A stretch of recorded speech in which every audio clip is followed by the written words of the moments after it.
Paz do Senhor para todos. Quantos que estão aqui que realmente acreditam que esse é o tempo de lançar as redes?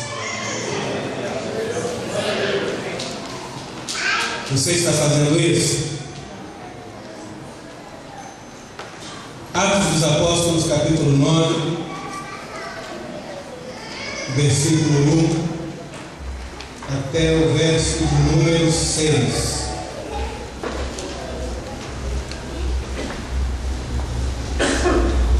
Esse é o tempo de lançar as redes.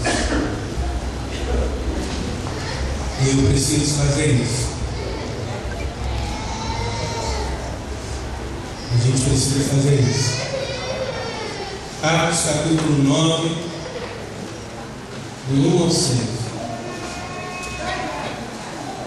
Enquanto isso, Saulo ainda respirava ameaças de morte contra os discípulos do Senhor.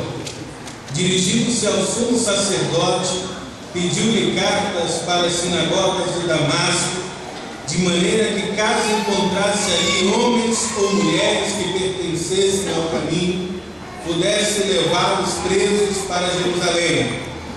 Em sua viagem, quando se aproximava de Damasco, de repente brilhou ao seu redor uma luz vinda do céu.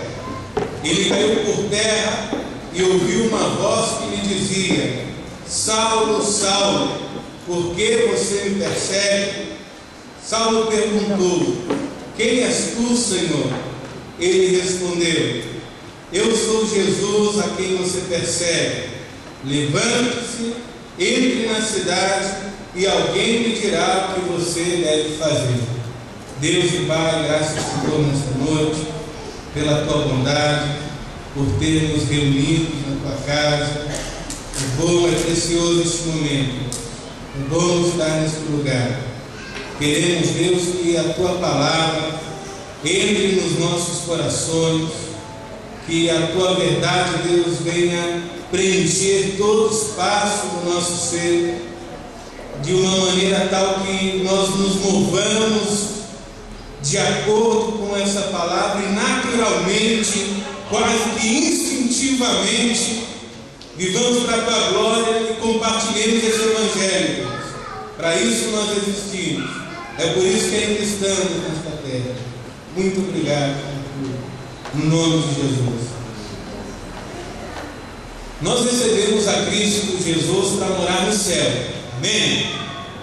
É assim que funciona, né?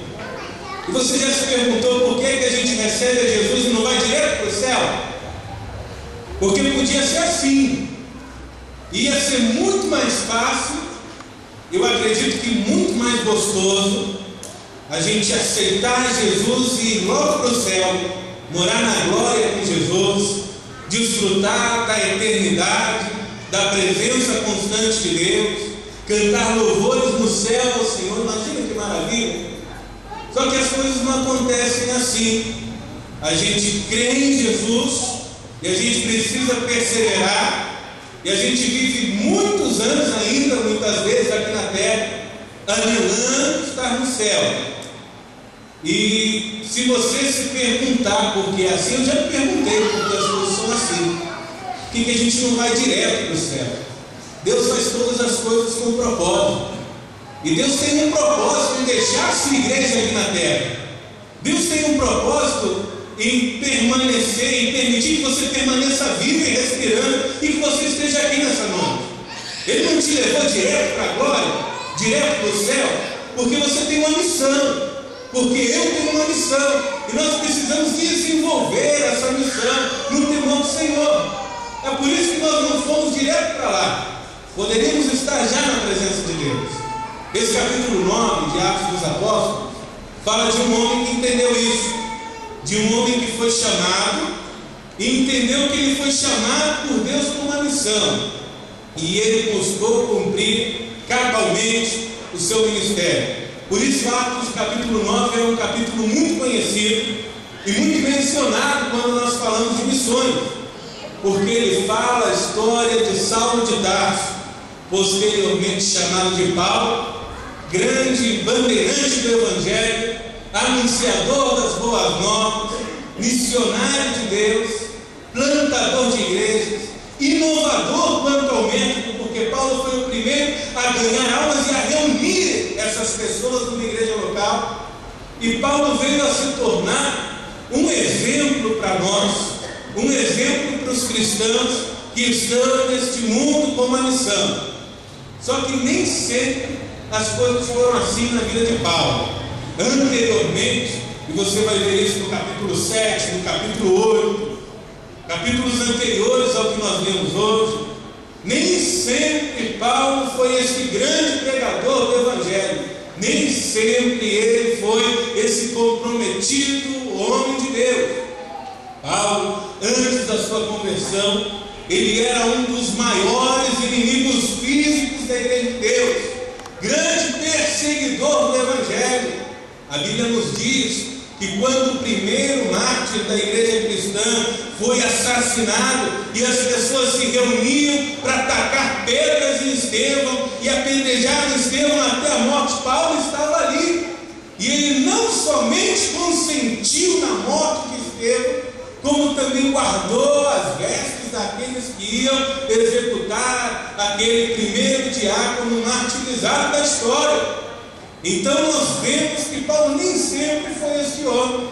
O capítulo 9 começa com este Paulo com o coração endurecido, pedindo ao sumo sacerdote cartas que lhe dessem autoridade para ir mandar prender a todos aqueles que crescem, que invocassem o nome do Senhor, não somente Jerusalém, estava indo para Damasco e queria prender essas pessoas e trazer elas para Jerusalém. Imagina agora que coração empedernido, que coração endurecido. Agora ele não fazia nada disso em vão. Desde o início, mesmo antes da sua conversão, Paulo era um homem convicto. Ele acreditava que Deus tinha uma missão na vida dele, só que ele não sabia qual era.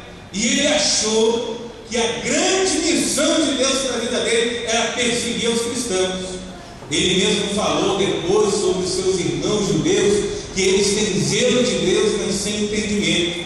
E Paulo tinha zelo de Deus, mas sem nenhum entendimento. Ele não compreendia o propósito de Deus para a vida dele. Ele estava convicto, absolutamente convencido de que a missão de Deus para a vida dele era perseguir e prender os cristãos que invocavam o nome desse Jesus que eles diziam ter ressuscitado, e ainda diziam que esse Jesus era Deus. Só que quando ele se dirigia a Damasco, ele passou por uma experiência transformadora. Diz que quando ele estava ainda conspirando contra os cristãos e se dirigia a Damasco, ele ouviu uma voz vinda do céu, e essa voz dizia: Saulo, Saulo, por que você me persegue? Uma coisa interessante nesse ponto aqui é eu e você conhecermos um pouquinho da cultura judaica e da cultura rabínica, da literatura rabínica. Dentro dessa cultura rabínica, dentro dessa cultura veterotestamentária, qualquer judeu reconhecia que uma voz vinda do céu não podia ser outra senão a voz do mesmo Deus. Isso era assim no Antigo Testamento, isso era assim na literatura rabínica, que Paulo conhecia muito bem. Então o fato de ele ter ouvido uma voz do céu foi algo muito poderoso na vida dele, e ele rapidamente identificou a voz do céu como sendo a voz do El Elyon, como sendo a voz do Deus onipotente, todo-poderoso. Ele pergunta, por via das dúvidas, quem sabe: quem és tu? E surpreendentemente ele ouve: eu sou Jesus, a quem tu persegues. E aí ele começa a entender que o que aqueles crentes estavam dizendo era verdade de fato, e que Jesus ele não era somente o filho do carpinteiro, ele era o filho de Deus, Deus verdadeiro e a vida eterna. E ele ia com o coração duro para perseguir os cristãos. Ele tem uma experiência transformadora, ele vê uma luz poderosa que ofuscou sua visão por 3 dias, e ele foi transformado em um novo homem. E este Paulo, que antes perseguia a igreja de Deus, se transformou no maior plantador de igrejas e proclamador do Evangelho.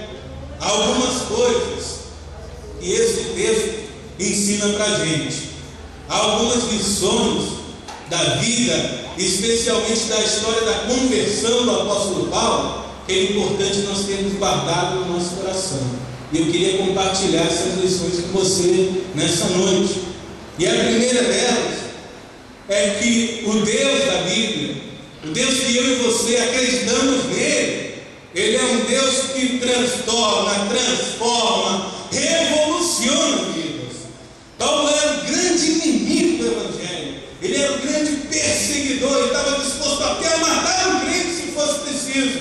Mas quando ele tem esse encontro com Jesus, quando ele tem esse encontro com o Evangelho, ele é transformado em um novo homem, e aquele que estava disposto a fazer sofrer, agora estava disposto a sofrer pelo Evangelho. Aquele que estava disposto a matar pela fé, agora podia morrer pelo Evangelho. Ele foi totalmente revolucionado no seu interior. Hoje, nós vemos um Evangelho politicamente correto pregado por aí, que diz que você pode vir a Cristo sem ser transformado, e é possível que você seja crente sem ter a vida transformada. Nada mais mentiroso, nada mais distante da verdade. Paulo teve um encontro, foi um momento, bastou um momento para que ele passasse de ser um velho homem para um novo homem. A Bíblia é clara e enfática em dizer que se alguém está em Cristo, nova criatura é. As coisas velhas passaram, tudo é feito novo. Quem acredita em Jesus de verdade é transformado. Quem acredita em Jesus de verdade, você não precisa fazer obras, você não precisa pagar promessas, você só precisa crer. Quem crê é transformado, quem crê é salvo. E o homem que tem um encontro com o Evangelho, ele é restaurado. Se antes ele era um marido infiel e promíscuo, agora ele é um homem fiel, um homem do lar, um homem da família. Se antes era um filho desobediente e irreverente com os pais, agora é um filho atencioso, que cuida desses pais, que pensa em prover um futuro melhor para os pais. Se antes era um homem preguiçoso, agora crente no Senhor Jesus, ele é trabalhador. Se o homem era irreligioso, ateu, agnóstico, incrédulo, se ele conhece o Evangelho e crê no Evangelho, o coração dele é transformado, agora ele era um adorador. Se era perseguidor dos cristãos, agora ele vai adorar a Deus com os cristãos. O que roubava não rouba mais, o que adulterava não adultera mais, o que enganava não engana mais, porque o Evangelho é o poder de Deus para transformação, para salvação daquele que crê. É esse Evangelho que nós precisamos crer, é esse Evangelho que nós precisamos resgatar, é esse Evangelho que eu quero apresentar para você nessa noite. Um Evangelho que transforma vidas. Basta você crer, basta você abrir o seu coração e dizer: Jesus, eu acredito nessa palavra, e esse Evangelho é verdadeiro, e ele pode transformar a minha vida, e a sua vida é transformada, o seu coração é mudado. Outra coisa que esse texto nos ensina, e a segunda lição que extraímos dele tem a ver com o propósito. Deus, o Deus da Bíblia, o Deus de Paulo, é soberano em sua vontade, e não vale a pena se opor a ela. Há um texto paralelo a este, onde Paulo conta novamente a história da sua conversão, em Atos capítulo 26. Nesse segundo texto, ele conta a história da voz que ele ouviu com mais detalhes. Ele diz que quando ele pergunta: quem és tu? E a voz diz: eu sou Jesus a quem tu persegues. E lá ele acrescenta o seguinte: duro é para ti recalcitrar contra o aguilhão. Você sabe o que é um aguilhão? Quem sabe aqui? Um aguilhão, quem já viu tocar vaca, tocar boi no pasto, né? É mais ou menos parecido com aquilo ali. É como uma lança com uma ponta, uma lança pontiaguda, que era usado para poder guiar o gado mesmo. E quando esse gado empacava, você ia lá com o aguilhão e dava uma espetada nele, e o gado começava a andar de novo. E o que Deus está dizendo aqui para Paulo é uma metáfora. Está dizendo a Paulo: Paulo, dura coisa para você dar coices contra o aguilhão. Claro que é algo da cultura deles lá. Dentro da nossa cultura, dentro do nosso país, nós temos um ditado parecido, que é dar murro em ponta de faca. Quem já ouviu isso? E quem já deu murro em ponta de faca aqui, né? De vaca? Não, de faca. Quem já deu murro em ponta de faca? Ninguém, né? Não é bobo, quem vai dar murro em ponta de faca? Vai arrebentar com a mão toda. Ninguém em sã consciência faz um negócio desse, né? Tem umas pessoas que ficam loucas aí, né? O camarada fica doidão de droga. Ele chega em casa, ele pensa que ele é o Rambo, o super-herói, corre a gente, pá, no espelho, aí arrebenta com a mão toda. Tem uns caras que fazem isso. Esse já é o auge da loucura. Ninguém em sua consciência faz um negócio desse. Dar murro em ponta de faca, dar coisas contra o aguilhão. Que é que nós temos aqui? Paulo estava convencido de que a missão dele era perseguir os cristãos.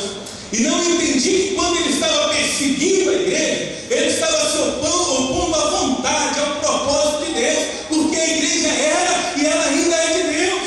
E quando Paulo começou a perseguir a igreja de Deus, ele começou a dar coice contra o aguilhão, porque ele estava indo contra a vontade do próprio Deus. Pode alguém ir contra a vontade de Deus e prevalecer? Pode alguém ir contra o desígnio de Deus e sair vitorioso? Será que eu e você podemos medir uma queda de braço com Deus e vencer? É impossível. Se nós nos opomos à vontade de Deus, nós sairemos feridos. Nosso Deus é um Deus amoroso. Nosso Deus é um Deus perdoador. Mas Ele é um Deus que nos reconduz. E o método de Deus muitas vezes dói. Às vezes eu e você queremos fazer coisas que são absolutamente opostas ao que Deus quer para as nossas vidas.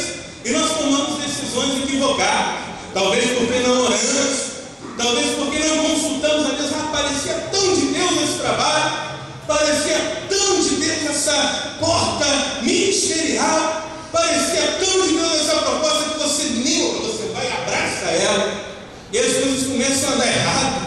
E aí, o que parecia que ia ser bênção se transforma em maldição, e você diz: Deus, o que é que está acontecendo? Porque tudo está dando errado, porque tanto sofrimento. E Deus diz para você: dura coisa é dar coisas contra o aguilhão, dura coisa para o homem ir contra a vontade de Deus. Quando nós ignoramos o propósito de Deus, o projeto de Deus para as nossas vidas, e queremos tomar a rédea da nossa existência, nós padecemos, nós sofremos, nós derramamos lágrimas. Mas quando nós deixamos que a nossa alma, nosso coração, o nosso ser seja reconduzido por Deus ao centro da sua vontade, nós nos alegramos em Deus, nós nos regozijamos no Senhor, porque a vontade de Deus, ela é boa, ela é agradável e ela é perfeita. Vale a pena fazer a vontade de Deus, vale a pena permanecer no centro da vontade do Senhor.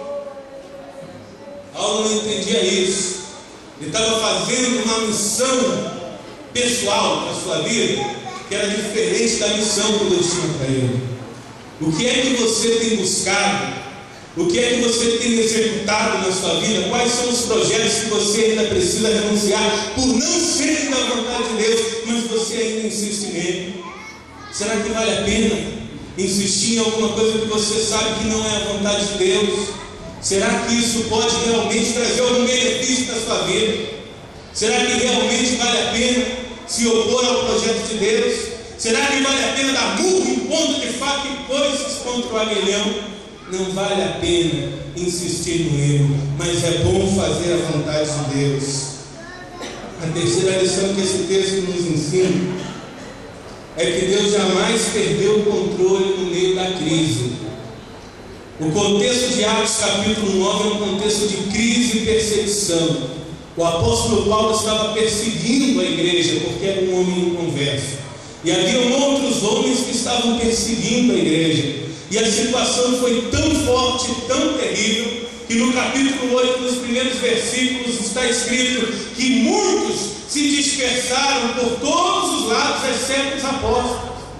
A igreja começou a se dispersar por causa da perseguição. A igreja começou a se dispersar por causa da crise, por causa do problema que estava acontecendo. E aí, quem sabe, penso eu, o apóstolo Paulo, então Saulo, inconverso, endurecido, creu assim: agora eu venci, Agora eu consegui acabar com essa história de crente e de igreja, porque está indo todo mundo embora, triunfei. Só que o que ele não sabia é que tinha um homem chamado Filipe que estava fugindo, entre aspas, e esse homem chegou em Samaria e começou a pregar o Evangelho. E diz aí que muitos paralíticos e coxos eram curados, que muitos se convertiam a Deus e havia alegria nos seus corações. Ele começou a perseguir a igreja, os crentes foram para todo lado, mas os que iam sendo dispersos iam anunciando a palavra de Deus, e a igreja, em vez de diminuir, ela ia crescendo. Eu ouvi faz muito tempo de um irmão que me disse assim, na sua simplicidade, que a igreja de Deus é igual uma massa de pão, que quanto mais você bate, mais ela cresce. A igreja de Deus é uma bigorna que já despedaçou muitos martelos, porque a igreja é um plano, é um propósito soberano de Deus. Foi Deus quem criou, não foi o homem. E aí daquele que quer destruir a igreja de Deus. Deus é soberano em minha vida, e o que parecia ser para destruição se transformou numa bênção.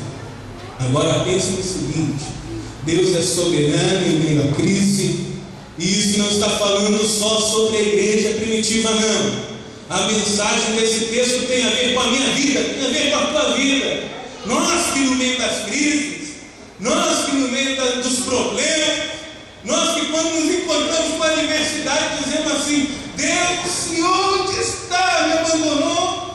Será que Deus já não ouve, não responde a minha oração?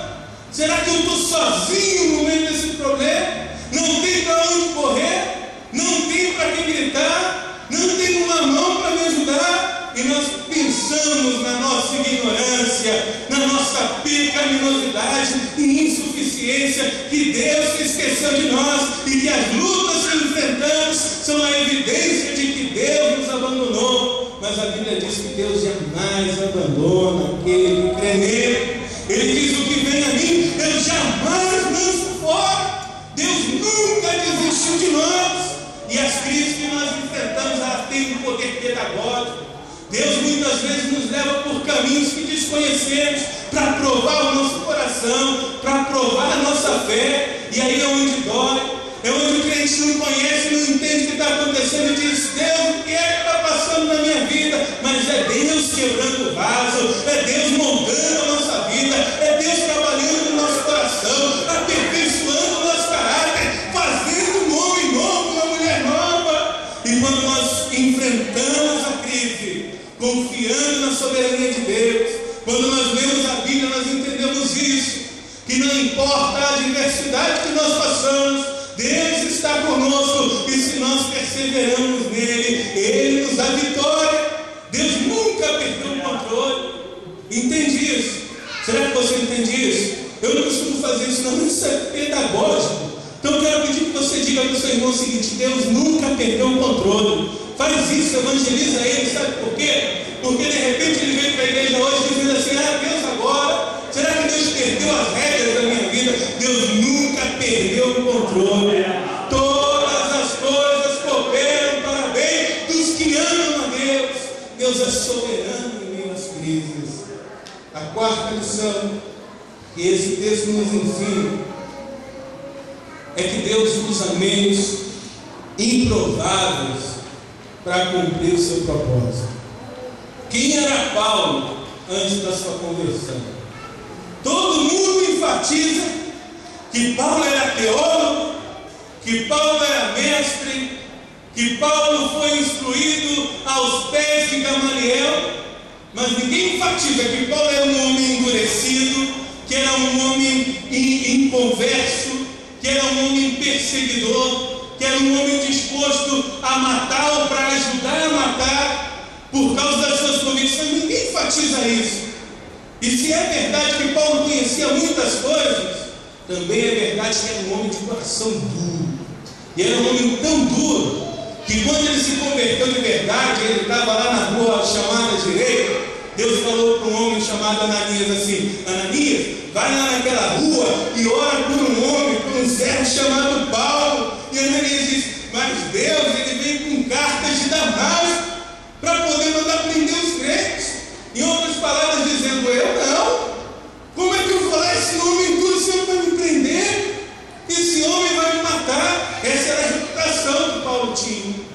E quando nós olhamos para um homem dessa reputação, a pergunta que vem à minha mente é a seguinte: será que este é realmente o meio mais provável, o meio mais eficaz de Deus estender o seu evangelho no mundo? Através de um homem endurecido, através de um homem de convicções tão más? Mas Deus, ele contraria a nossa lógica, e Deus usa meios improváveis para fins gloriosos. E foi esse homem duro, foi esse homem inconverso, foi esse homem perverso que Deus chamou, santificou, encheu do Espírito Santo e enviou ao mundo em missão. Deus usa meios improváveis para fins gloriosos. O texto que nós lemos aqui, se você continuar a leitura, o Senhor vai dizer assim a Ananias: vai, porque este é o vaso escolhido, e eu mostrarei quanto convém padecer pelo meu nome. Na NVI, o mesmo texto diz assim: vai, porque este é um instrumento escolhido. E eu gosto dessa palavra instrumento. Claro que um instrumento ou vaso quer dizer um ser escolhido, um objeto escolhido, mas eu gosto da palavra instrumento, pelo poder que essa palavra levanta no meu coração. Porque os irmãos sabem que eu não sou músico, mas eu gosto de música e gosto de tocar violão, ainda que não toco bem. Então, quando eu escuto a palavra instrumento, eu penso no violão, eu penso numa guitarra, eu penso em alguma coisa assim.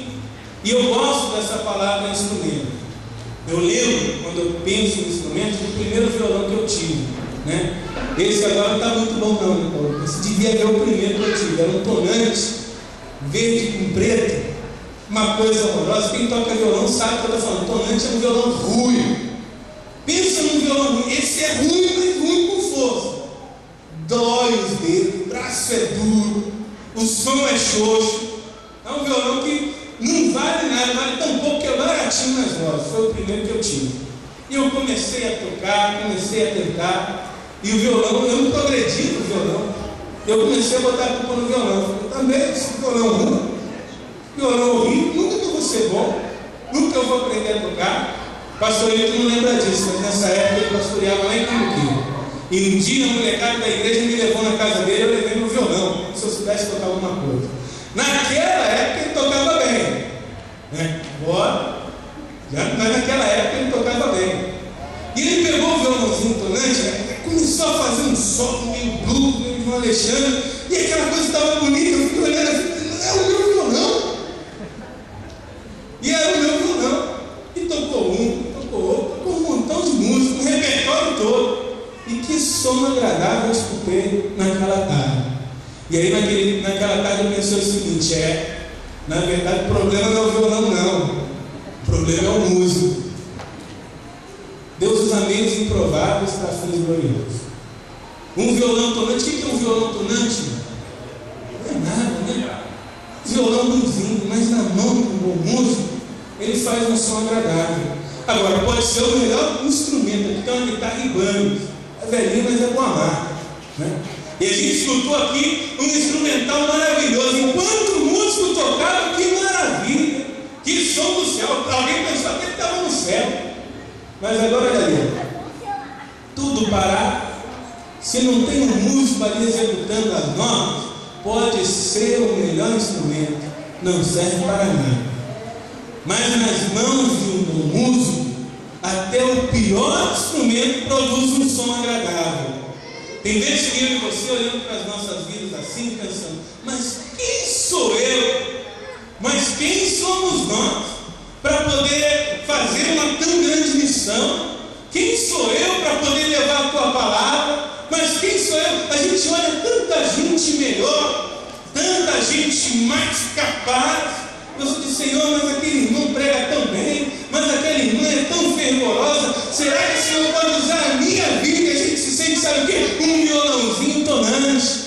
Não importa a marca do instrumento, se ele está nas mãos do Senhor, Deus pode usar meios improváveis, um instrumento improvável para um fim glorioso. E a melodia é harmoniosa, a melodia produz salvação, a melodia traz o pecador a Cristo, a melodia enche de alegria. Coloque tudo que você tem, coloque a sua vida à disposição do Senhor. Você, de si mesmo não pode nada. Assim como aqueles instrumentos sem músico não produzem som, você de si mesmo não pode nada. Foi Jesus quem disse: separados de mim, nada podeis fazer.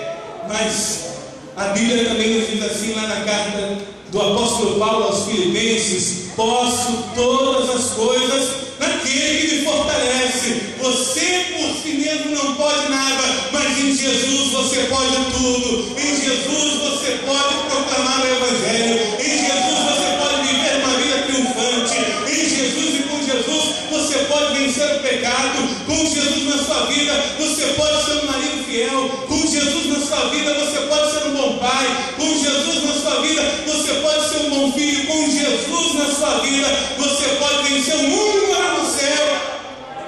Glória a Deus. Nós precisamos de Jesus. A gente precisa sair daquela posição de defesa e dizer: Senhor, mas eu não sou nada. Senhor, mas quem sou eu? Dizer: Senhor, eu não sou nada, mas o Senhor é tudo. Senhor, eu não posso nada, mas o Senhor pode tudo. E em Ti eu posso todas as coisas. Aleluia. Quantos estão entendendo? Maravilha poder estar nas mãos de Deus. Coloque tudo que você tem. Coloque seu coração e seu desafio, a sua vida, todo o seu ser. Coloque hoje tudo nas mãos de Deus. E diga assim: Senhor, eis-me aqui para fazer a Tua vontade. Estou cansado de buscar fazer só a minha vontade. Estou cansado de dar coisas contra o Aguilhão. Pensei que eu estava certo, mas eu estava dando murro em ponta de faca. É por isso que eu estava sofrendo. Diz isso para Deus. Tem coragem? Tem coragem de ser sincero com Deus hoje por um minuto? E reconhecer, se por acaso você errou, dizer: Senhor, eu errei na minha ignorância. Eu errei porque eu não conhecia o Teu propósito, mas agora eu quero reconhecer a Tua vontade, eu quero andar só nela, porque a Tua vontade é boa, ela é agradável e ela é perfeita. Vamos ficar de pé e orar nessa noite, e entregar nossa vida na mão do Senhor. Ninguém sabe mais da sua vida do que Deus. Você só conhece o que você viveu, Deus conhece o que você vai viver. Ninguém te conhece mais do que Deus. Você só conhece o teu passado. Deus conhece tudo, passado, presente, futuro. Para Deus é uma coisa só. Então vamos deixar de tentar fazer o nosso caminho e permitir que Deus guie os nossos passos pela sua perfeita vontade. Vamos pedir isso em oração? Oramos a Deus. Meu Deus e Pai, aqui estamos hoje humildemente na Tua presença, suplicando, Deus, que pela Tua bondade o Senhor nos conduza à Tua perfeita vontade. Quantas vezes, Deus, por não entender os Teus planos, por não entender o que o Senhor queria para as nossas vidas, nós buscamos caminhos, traçamos metas, estabelecemos planos que trouxeram tanto sofrimento para o nosso coração, dando murro em ponta de faca, sem saber que estávamos indo contra a Tua perfeita vontade.